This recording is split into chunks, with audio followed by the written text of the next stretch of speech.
Hi, everyone. This is Dr. Gail Carson, bringing you Living Regret-Free, the show that gives you skills and techniques to achieve a regret-free life. Don't live a life of stress and negativity when you could be experiencing a life of joy, happiness, and reward. Our guests all have valuable tips to make your life a better one.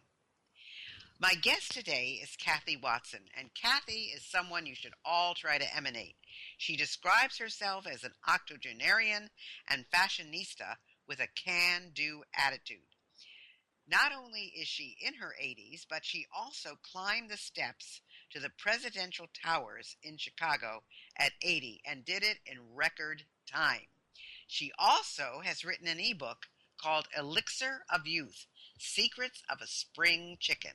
So she's a very interesting gal to know, one that doesn't take any no's for an answer. And welcome, Cathi. Dr. Gail, it is my pleasure.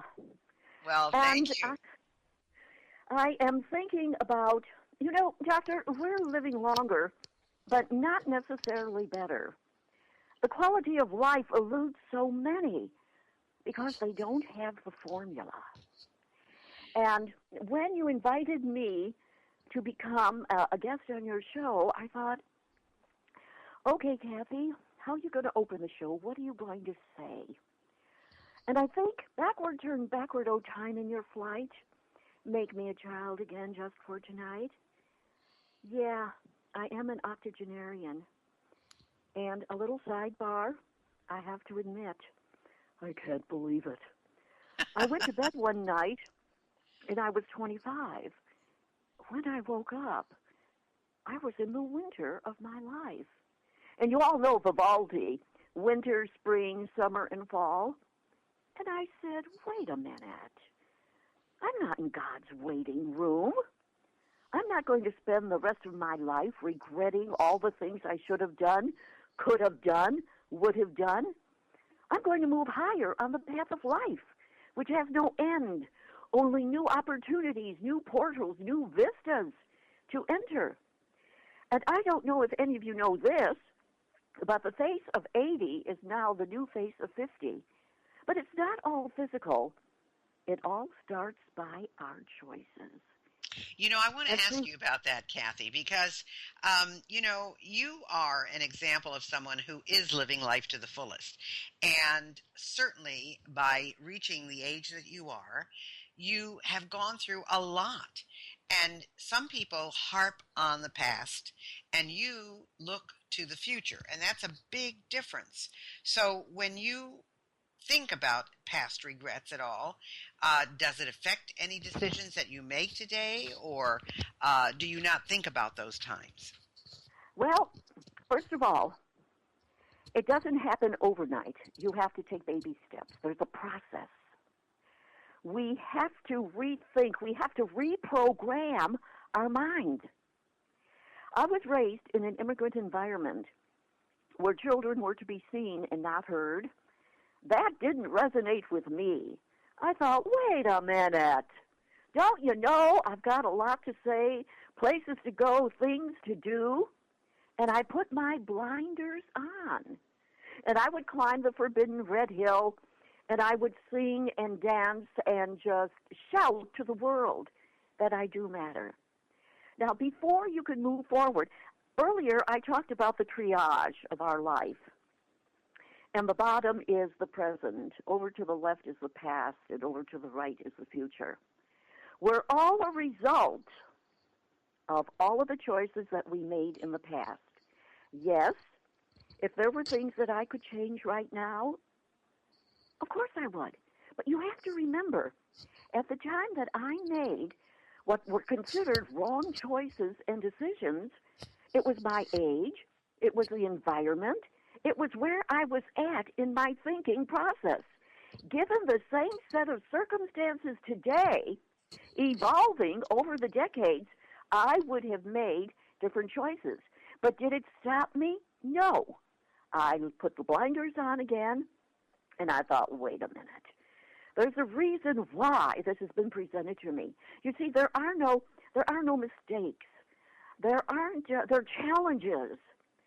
And if you're down in the valley and if you want to get to the top of that mountain, you have to go through the abyss. And the abyss is not harboring, holding on to all of the things in your past, because it's nothing but habit, habit, habit. And Well, let me ask you something, Cathi. I want to ask you this. If a young person came to you today, and I'm sure many young people do, what they say to you, Cathi, where do you get your energy? Cathi, how come you're so positive about everything? And you know that a lot of young people are struggling with a lot of decisions today as well. So what is your advice to them? First of all, we can't eliminate self-talk from our past. We can't eliminate all of the negativity from our past. I could remember in an immigrant family, we were never rich enough. We were never this, never that. But I want all of you to understand, let me just do a little sidebar right now. Life is not a dress rehearsal. You pick up the mirror right now, look at yourself, and say hello to the person that is creating your life. You are. So when you're growing up, when you're listening to it depends on who you're associating with. Negative Nellies are all there. Dream stealers are all there. But it's going to take strength and perseverance and imagination and vision to really put the blinders on, and I love to use that phrase because I don't want you to look to the right, to the left. I want you to look forward, and I want you to soar with the eagles. Time is life. You're so right, Cathi. You're so right in terms of that. And I think, you brought up a really good point, and that is, my mom used to say to me, you have to be able to look in the mirror and like yourself. If you can't say, I like you and I love you to yourself in the mirror, and that's not egotistical. It is simply saying, I like who you are. I like how you treat people. I like your moral and ethics. I like all of those things about you. You cannot really like or love anybody else. And I think that's what you're saying. You're saying that, we all, believe me, we've all made bad choices, including me. And there are things that, you say, oh, well, I wish I would have done it differently. But as you say, that's all part of who you are today and experience and going through these things. So you also, I know, talk about fear, and that fear prohibits you from accepting yourself. Tell us a little bit about that. All right, let me just back up a little bit. I want to go back to if there is to be peace in this world, if there is to be love in this world, it must begin with me. Dr. Gale, you know that for years it was rather pompous to say, well, I really like me. I think I'm fabulous. It was like, the chicken chatter, monkey chatter. That's Who right. does she think she is? Oh, come on. You don't have the talent. You're not smart enough. You don't have enough money. This is the first step. Remember, the Japanese say that if you're going to make any change in your life, take a baby step. The baby step with all of you right now, get a pen and pad out, and for 24 hours, write down all of the great things about you that come to pass, that make you really feel good about you. And then I want you to write down all of the negativity. And I want to give all of you permission to look in that mirror and to eyeball yourself and to say, hey, you're awesome. I want to find out more about the authentic you. Until they could do, how can you, Dr. Gale, you have a doctorate, you're brilliant in what you do. How can you possibly give away something that you don't embrace, that But you don't don't you hold to find, be true for you? But don't you find, Cathi, there are a lot of pretenders out in the world. And even though there are people that, say that they are this or that, they really aren't. But in terms of a personal statement, there is a philosophy to act as if. In other words, if you don't think you're smart enough, act as if you are smart enough. If you don't think you're slim enough, act as if you are slim enough. If you don't think that you can run a marathon, act as if you can run a marathon.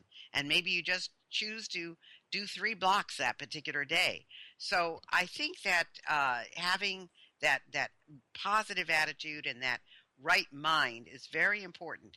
And I know that you've adapted a phrase that's been made popular by Brendan Bouchard, which is, did I love, did I live, did I love, did I matter? And then you added, did I learn to let go? Tell us a little bit about that.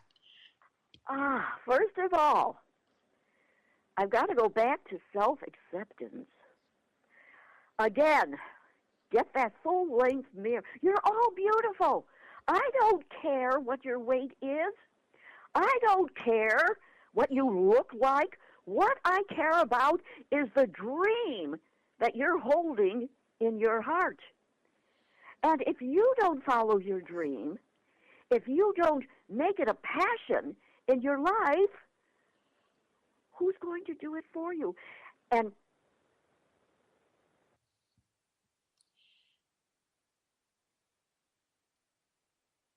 did we lose her? An epiphany. Hello? Hello, are you there? Yeah, I think we dropped you a little bit, Cathi. We will have to we'll have to, patch that up in between. Why don't you start from, how you learned to let go?